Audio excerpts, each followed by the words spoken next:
Welcome back to Surviving Mars, everyone. In the last episode, we built our first dome. We've got homes, a research lab, a farm, grocer, and spacebar inside, as well as oxygen and water. Now we're missing power, and we need 30 power, slightly less than 30, but essentially 30 power, in order to keep this dome alive. So we are going to make... Each one of these gives us 5 power, so that is our 30 power. But we want a few more to handle emergencies and to charge batteries. I like doing double, which might be a little too much sometimes, but I prefer having a little too much power than not having enough power.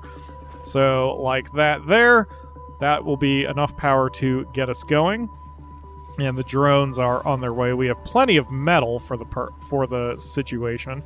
It's another reason why I like going a little overboard with solar panels, because you can get the power, it's infinite, even though it only runs during the day, but you always have metal. It's very easy to get metal in the game. It's harder to get polymers, which are the maintenance cost of getting wind turbines. Wind turbines operate 24/7, but they require more expensive maintenance. And at least in the early days, you need to go as cheap and as easy as possible, just like insert naughty joke here.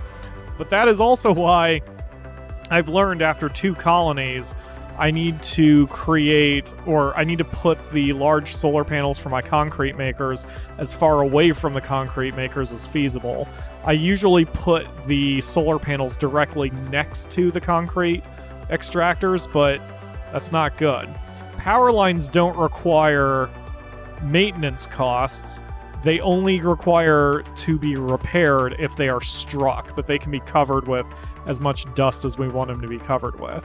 Whereas with the solar panels, if we keep them within the radius of the concrete extractors, it costs a lot more in the long term because of how much metal we're having to pay for maintenance costs, and that's not good.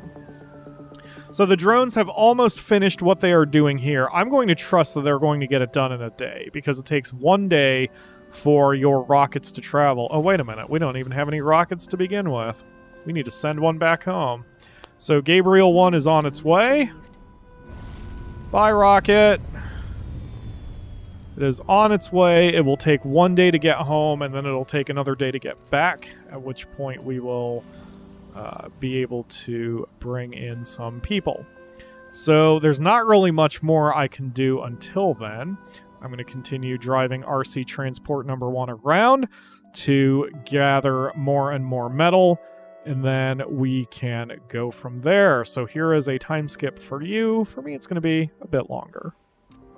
The rocket has returned to Earth, and I shut off the dome. I don't know why I didn't do that in the first place, but you can turn off the dome, which means it will not consume any power, oxygen, or water. It'll still list those down here, but they're not being desired on the grid. You can see here now we have no demand whatsoever on the oxygen grid, no demand whatsoever on the water grid, and no demand whatsoever on the power grid, which is fine. And it's a simple click of the button right here to turn it back on, which we will need to do. By the way, look at the batteries. They grow. Isn't that weird? Battery is growing as it's filling with power. So anyway, our rocket is back home. This one is still being fueled back up, but we need to get some passengers. So we're going to pick the passenger rocket. And not only are you the commander of the mission to Mars, you are also the head of human resources, because you choose which people come to your place. Now, there are 128 applicants. We need to narrow that down. I'm going to clear these requisites. So you can pick what you want. So in age groups, we are forbidding children and seniors, because seniors cannot work and neither can children. I'm going to encourage youths, because we need young people as much as possible to get here. Young meaning like early adult, and then adult is, well, adult. Middle-aged is approaching seniority. I assume youth is like anywhere from like 18 to 25, and then adult is like 25 to 45, and then middle age is 45 to 65, and then senior is above that, but who knows. All right, so then we need specializations. Now we need to encourage scientists, we need to encourage botanists, And that's all we've got at the moment. We will need medics eventually. We'll need geologists eventually. But for now, we need scientists and botanists. Gender doesn't matter for us. Perks, I like having fit, and I like having workaholics. Then for the flaws... Mars official radio. Hold on, I don't want to talk over our DJ. Let us do the rest. Our songs are simply the best. And my hosting is too. There we go. Okay, we're disabling the lazy, the chronic conditions, and the hypochondriacs, because chronic condition hypochondriacs, they need to visit infirmaries, and we do not have an infirmary in the first dome, which is arguably not a good thing to do, but if our sponsor was giving us science, I would go ahead and replace the science lab with an infirmary, but we need science too badly, so we don't have the manpower right now. We're going to just need science. Alcoholic I can cover, cowards I can cover. Ooh, let's forbid gamblers because we don't have a gaming section. We'll forbid gluttons because we need to conserve our food. We'll forbid idiots because they sometimes break shit. Loners are fine. Melancholic. We're gonna have loners get upset if there are more than 30 people in their dome. But we're going to have less than that, so I will encourage loners to come, just as long as they work hard. And then quirks, we need to disable tourists, because tourists do not work, they just provide money. It's something that we can get some cash in, or kind of in mid-game, but right now we need bodies. We need people to work. And vegans don't matter. I don't know what the whole thing with the vegans are in this game. I don't know what it's for, so that doesn't matter. So we have our selection of what we are looking for in people, and now I can have the final call here as I look. So definitely need botanists, a workaholic botanist, that's fantastic. Workaholic scientist, fit, composed, and a survivor. Ooh, that's... Yeah, let's get composed. I want to encourage more composed people. Okay. Botanist, religious, fit, and party animal. Loner, that's fine. Engineers, though, I don't really need an engineer. Medics are fine. I need scientists and botanists is what I need. So basically I'm just looking over this to see if there's anything, like, I don't really need a workaholic medic. I don't really need one right now. Oh yeah, definitely need you. Gains a temporary morale boost every time a new tech is researched. Well, that'll be useful for us. No penalty for heavy workloads. Okay. Party animal, loner. Okay, this looks good. We need 3 botanists. We have 3. We'll need 6 scientists. We have 1, 2, 3, 4, 5. 1, 2, 3, 4. 1, 2, 3, 4, 5. Yes, let's see if we can get another scientist. So, Lyndon Jenkins is a coward. Carmen Lincoln is a coward and a melancholic. I don't know how to... Ooh, there we go. That's who I need. Leland Dean, religious and a survivor. Loses less health without food, water, or oxygen. Fantastic, because we're going to have problems as we continue. So yeah, we've got our 3 botanists, we have 6 scientists, and then we have everybody else. So that works out very well for me. Oh, here we go. All right, let's get Monica Carson instead of Sherman Jamal, because we don't need any engineers. But Monica Carson was also workaholic, so that's useful. You don't need you. Religious coward, religious coward, religious coward. Rugged, fit, and religious. Hey, there we go. We don't need you. Hippie, loner, religious. Official radio. I'm Penem Escalin. Unbiased information is essential to proper development. Still, people Religious find it hard to workaholic. understand Yeah, that we're skewed talking. information corrupts their conclusions. Okay. In context of social importance, like in the Mars Project, information Okay, has we've got to our be 12. undistorted and addressed without preconceptions. Yes, With shut up. scientifically based I information, know. the most Shut up, difficult DJ. arguments can be settled without issue. And that's my ambition with this radio show. Great. To report indisputable facts. But there's no one on Mars, so why are you... Like this one, for instance. Shut up, DJ. I don't care. All right, so here's our rocket. 12 people. Great, we're going. Launch. There's space for 0 new colonists. Launch anyway. There are a lot of quality of life catches with that on the interface where it's like, you don't have enough room for people. Or if you try to launch a rocket and there's still stuff on it, it'll be like, there's resources on the rocket, and if you launch it, you're going to lose them all. But you can do it anyway. But at least it gives you that confirmation dialogue to stop you if you stopped paying attention for a second. For us, the only reason it says there are 0 livable places in the dome is because we've shut off the dome at the moment. And as soon as we flip that switch, we'll be good to go.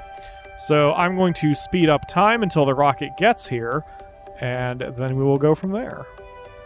It has been 1 day and the rocket is here, so we are going to land right here. Now, we should have plenty of resources. Our water tank is about 2/3 full. Our oxygen tank is full. That should get us through, and hooray, milestone, and also a new beginning. Determination. The first founders have set foot on the Red Planet. You can pause the video here if you want to read that, but the gist is that I have to have these 12 people survive for 10 souls. I can't call any more people because this is the first colony on Mars. No one knows if it's sustainable yet. We don't want to risk any other lives if I can't even control this. So if all 12 of these people die... Did I ever turn on the dome? Maybe I should turn on the dome. Anyway... If all 12 of these people die, forget the fact that the commander forgot to turn on the dome and, you know, have power and water. But anyway, if all 12 of these people die, it's game over. But if all 12 survive for 10 souls, or if we have a birth, then it is over and we can continue playing the game for the rest of forever. So that is what we are doing. The grocer is out of food. That is a problem. Alright, so... Okay, everyone has grabbed jobs. Fantastic. And we are producing food. Also fantastic. I tend to put high priorities on the farms. That way we always have plenty of food here. I did not realize being religious, for whatever reason, damages how good our hydroponic farms are, so we are going to need to upgrade these to normal farms sooner than later. But for now, just having people here in the research lab is going to be good for us. And the research screen, we are still trying for Mars crowdfunding to try to get an extra $1 billion. That is a very short-term solution. After that, we're going to start in with biotech, and because the farm technology is in here somewhere, and we'll also need to get engineering so rockets and shuttles require less fuel, since we're going to need to do more round trips with them. But that is where we are at the moment. I think we are in good shape. It's slow. It is very slow going, because we need more things, and until we have those more things, we are just kind of sitting on our hands. The next thing we need to look for is water. We need water somewhere on this map, and there's going to be water. I don't know where it's going to be, but there will be water. That needs to be our next site. And even with all this scanning, we have still not found any more water. Why are you cold? Are suffering from hypothermia. Why? You have batteries. You're... What? Insufficient power. What? Wait. Why? What is consuming additional power? This is discharging 6 units. This should be fine. Everything should be fine. There is enough power coming into this. Why are you not discharging more power? I don't understand. Why is there 21 units of demand of power? Sector scanned. Select a sector to scan. Ah! What did I do wrong? Okay, clearly this means I need a second battery. because it means one battery can't handle. It should, though. The max output is 20 power units. The total demand is 21, but the battery is only discharging 6 power units. That's very odd. Let's see. All right, let's shut down. Let's see. The dome itself is consuming 15 power. So where's the other 6 units coming from? Oh, the farm constantly needs power. I see. Oops. Okay, well, that'll be okay. Let's disable the farm just for a second until the day breaks and the solar panels start to function, because we don't want people freezing to death. Boy, space is hard. Okay, there we go. Now we're good. Solar panels are on. The farm is turned back on. That wasn't long enough for anyone to be upset. Everything is fine. This is Mars official radio with Penem Escalin. Stay tuned, enjoy, take a break, and just chill. Our songs will go down like an energy pill. I wish the radio station would react to you more. Sort of like what it did in Tropicos 3 and 4 and 5 and possibly 1. Where on the radio just there's a dude who's like, El Presidente did this thing. And he always tries to spin everything to suck up to you, which is really funny. But they don't have that kind of personality on the radios in this game, which is a bit unfortunate. Alright, so this should work now, because now we have 2 batteries. They can each output 20 maximum energy, so when night falls, they should be able to output a total of 40 total, which will cover us for 21, and everyone won't freeze to death this time. I'm sorry that happened. Professional gamer, I was just showing the viewers how not to do things. Yeah. So otherwise, other than this, we're just kind of chilling out and waiting for the next big event to happen, whenever that will be.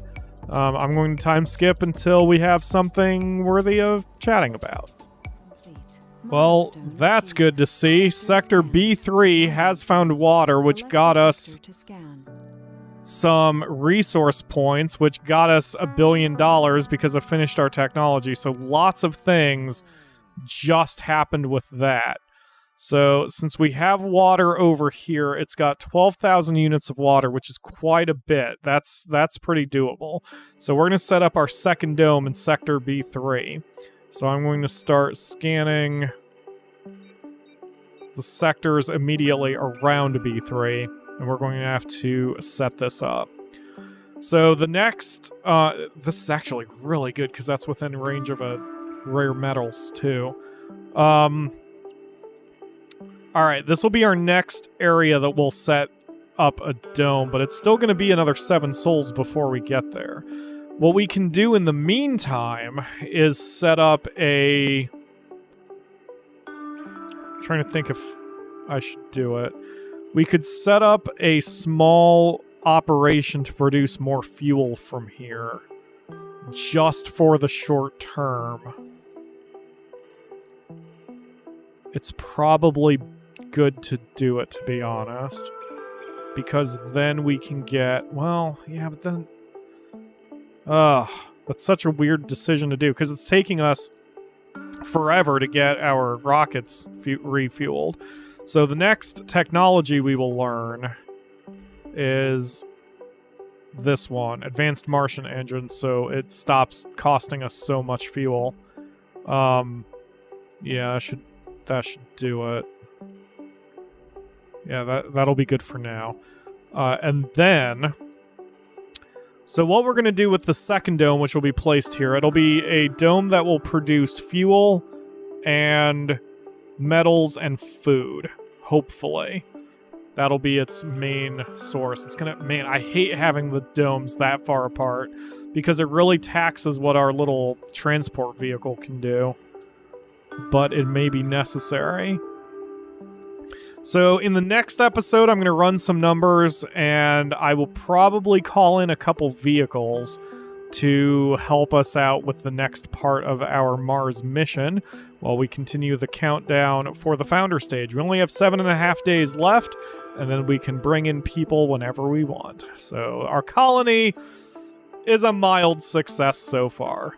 Thank you everyone for watching, and I will see you again tomorrow for another episode.